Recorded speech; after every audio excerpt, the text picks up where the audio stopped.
बिस्मिल्लाहिर्रहमानिर्रहीम। अस्सलाम वालेकुम अवामी पाकिस्तान। जनाब, मैं हूँ मंजूर आज़ाद। अवामी पाकिस्तान जिंदाबाद। पाकिस्तान में इंतखाबात का ऐलान हो गया है, तारीख दे दी गई है,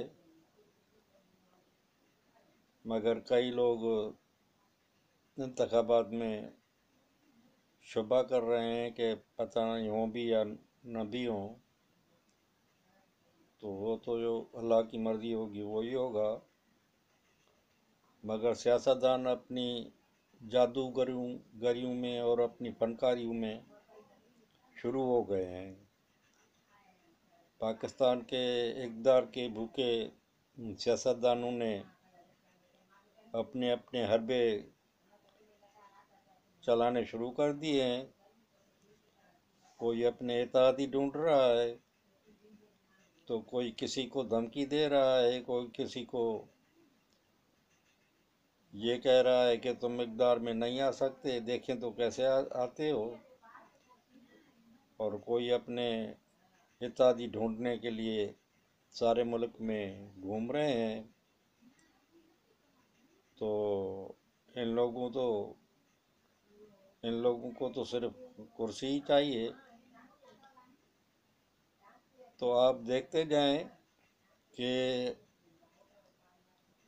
इतने बड़े इवेंट में, इंतखाबात में, सियासी पार्टियां और सियासी लीडर आवाम को अपने इंतखाबी मंशूर देते हैं और आवाम के लिए बातें करते हैं, आवाम को अपनी तरफ मुतवज्जह करते हैं कि हम आएंगे तो ये करेंगे, हम आएंगे तो ये करेंगे, ये मसाइल हैं। तो इनमें से कोई भी आवाम के मसाइल की और आवाम के मंशूर की बात नहीं करता, मगर वो एक दूसरे को डरा धमका रहे हैं कि तुम ऐसा करोगे तो मैं ऐसा करूँगा, तुम ऐसा करोगे तो मैं ऐसा करूँगा। और पाकिस्तान के सारे इलाके इन लोगों ने आपस में बांट लिए हैं, सूबों को आपस में बांट दिया है। वो पंजाब ऐसा लगता है कि जैसे नवाज शरीफ का ही वो बादशाह, तो उधर सिंध को इन्होंने भुट्टो ख़ानदान की जागीर समझकर भुट्टो ख़ानदान को और पीपल पार्टी को दे दिया है।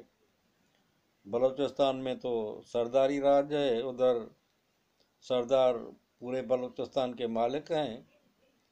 वो जिस तरफ चाहते हैं कि इक़्तिदार जा रहा है तो उस पार्टी के साथ मिलकर वो तो हमेशा ही उसमें लगे रहते हैं। सूबा सरहद में मजहबी थोड़ा जो है रुझान है, तो उधर मौलाना फजल रहमान की पार्टी थोड़ी तगड़ी रहती है। और दूसरे असल जो सूबे सरहद की पार्टी थी, बाचा खान गफ़ार खान से जो एक ख़ानदान सूबे सरहद पर हावी था, तो वली खान के पार्टी थी नेशनल अवामी पार्टी, जिसको फिर भुट्टो ने बैन किया, तो फिर उसने नाम बदल कर नेशनल अवामी पार्टी से अवामी नेशनल पार्टी बन गई, जिसको अब ANP कहते हैं। तो पहले तो उस पार्टी का उधर जोर था, और ये जमीयत उलमा वाले और ANP वाले मिलकर हुकूमत बनाते थे। भुट्टो दौर में भी जब 70 के इंतखाबात हुए तो भुट्टो को उधर 2-3 सीटें भी नहीं मिली थी, और वो जो हुकूमत है मुफ्ती मामून ने और वली खान ने मिलकर बनाई थी, मगर उसको भी भुट्टो ने ख़त्म करके अपना गवर्नर राज लगा दिया था। तो पाकिस्तान की सियासत आप देखते जाएं कि किस तरह चलती रहती है, किस तरह इन लोगों ने पूरे पाकिस्तान को बांट दिया है। पाकिस्तान को तो बांट दिया है, मगर पाकिस्तान के सूबों को तो हवाले कर दिया है। कोई सूबा किसी के हवाले है, कोई सूबा किसी के हवाले है। मगर सूबों में भी जो इलाके हैं और ज़िले हैं, वो भी बड़े बड़े जो उधर वो ख़ानदान पैदा हो गए हैं, जो खानदान अंग्रेज़ों ने पैदा किए थे, उन खानदानों की जागीर बना दिया गया है। और वो लोग उधर यूँ समझें कि उन ज़िलों में या उनके अपने अपने इलाकों में उनकी एक तरह की बादशाहत है, और वो भी रियासतें और जागीरें बन गई हैं उनकी। तो सिंध में तो ये है, पंजाब में भी ये है कि वो लोग देखते हैं कि जिस तरफ इक़्तिदार जाता है, इक़्तिदार जा रहा है, तो उस पार्टी में शामिल हो जाते हैं। तो सिंध में तो अब ये है कि जरदारी ने अपनी चालाकी और होशियारियों से सारे सिंध के ज़मींदारों को, सिंध के जागीरदारों को, सारे सिंध के सरदारों को अपनी पार्टी में जमा कर लिया है। यहाँ तो आवाम को कोई पूछता भी नहीं है। और पंजाब में भी जो है, जनूबी पंजाब में एक ये नया टर्म देखे सियासत में आ गया है, इलेक्टिकेबल सियासतदान, यानी वो सियासतदान जो हमेशा इलेक्ट होते रहते हैं, फिर वो उनकी मर्जी है जिस पार्टी में भी चले जाएं। तो ये अजीब तमाशा और अजीब सियासत और अजीब खेल है पाकिस्तान में जो चल रहा है। वो इमरान खान की पार्टी जब आई तो उसमें भी जो हुकूमत बनाने वाले ताकतें हैं, उन्होंने इन इलेक्टेबल को इमरान खान की पार्टी में शामिल किया, और जो आज़ाद उम्मीदवार थे वो भी इमरान खान के साथ मिलाकर इमरान खान को हुकूमत बना के दी। तो अभी यही लग रहा है कि शायद एक पार्टी को सिलेक्ट कर लिया गया है। वो बिलावल भुट्टो ने तो कल उधर मिठी में, सिंध में तकरीर की, तो उसने कहा है कि ड्राइंग रूम में और कमरों में बैठकर हुकूमतें बनाई जाती हैं और ये सिलेक्टेड हुकूमतें होती हैं। तो उसका इशारा नून लीग और नवाज शरीफ की तरफ है। तो लग भी ऐसा रहा है नवाज शरीफ की सियासत से और उसके ये जो इताअत करने चला गया है कि उसको शायद कोई अश्योरेंस मिल गई है कि भाई आइंदा हुकूमत तुम्हारी होगी। और इधर पीपल पार्टी और बिलावल भुट्टो फंस गए हैं कि अब हम क्या करें, मरकज़ में तो हमारी बात बनती नहीं है, तो ऐसा ना हो कि सिंध भी हमारे हाथ से चला जाए। तो अब आप यूँ समझें कि पाकिस्तान और पाकिस्तान के अवाम इन लोगों के मोरोसी और ख़ानदानी और हमेशा के लिए ग़ुलाम बन गए हैं। बस जिन लोगों को सेलेक्ट करना होता है या जिन लोगों को बारी लगानी होती है, वो सिर्फ बारी बताते हैं कि भाई अब इसकी बारी है। तो वो जो इलेक्टेबल लोग बन गए हैं, सरदार हैं, जागीरदार हैं, वो उस पार्टी के पीछे पीछे चलते हैं और उस पार्टी में जाकर हुकूमत बनाते हैं। तो ये है हमारी सियासत का हाल।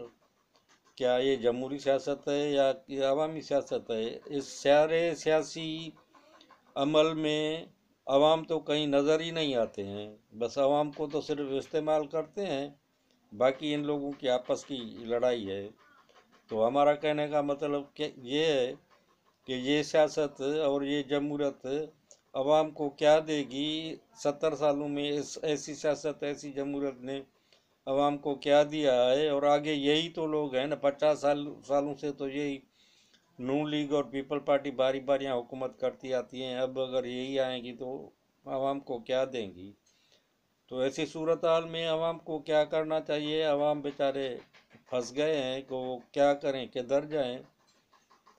अल्लाह से दुआ ही करते हैं और उम्मीद करते हैं कि इंशाअल्लाह अल्लाह ताला इन जो है ज़ालिम जो है सियासतदानों से, जिन्होंने अवाम को अपना बस मोरोसी ग़ुलाम ही बना लिया है, अब लड़ाई सिर्फ ये होती है इनकी कि अब मेरी बारी है, कि अब मेरी बारी है। मगर अल्लाह सबकी पकड़ करता है। इंशाल्लाह हमें उम्मीद है कि इन लोगों की अब हद ही हो गई है।